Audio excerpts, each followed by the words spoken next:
Pemerintahan Joe Biden merilis sanksi baru menargetkan 300 entitas dan individu asal Rusia jelang pertemuan G7 yang dihadiri oleh 7 negara ekonomi maju.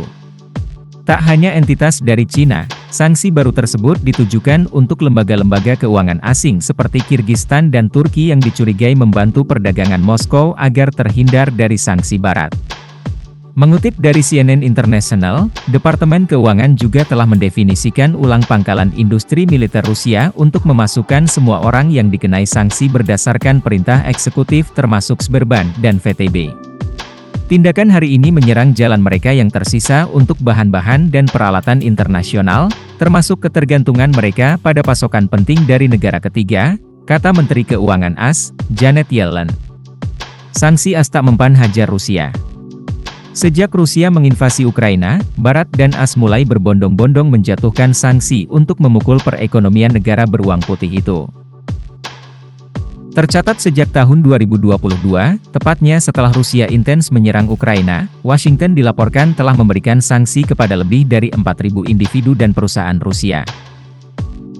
AS bahkan membekukan 70% aset bank-bank Rusia, dan beberapa di antaranya dikeluarkan dari SWIFT, layanan pesan berkecepatan tinggi untuk lembaga keuangan internasional.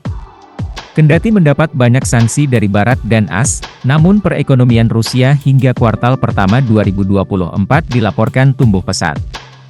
Berkat pertumbuhan positif ini, Dana Moneter Internasional, IMF, bahkan menaikkan perkiraan pertumbuhan ekonomi Rusia untuk tahun 2024, dari 1,1% menjadi 2,6%.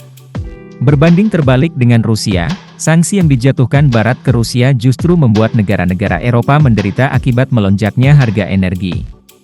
Salah satu yang terparah dialami Inggris, yang sebelum perang bergantung pada Rusia untuk sebagian besar pasokan gasnya.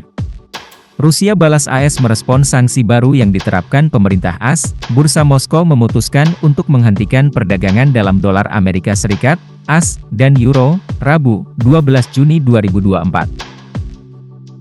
Bank Sentral Rusia mengatakan bahwa langkah ini diambil lantaran sanksi AS terbaru telah membatasi kegiatan perdagangan dan ekonomi negeri beruang putih. Mereka menambahkan bahwa pihaknya akan menggunakan data perdagangan bebas untuk menetapkan nilai tukar resmi dolar dan euro.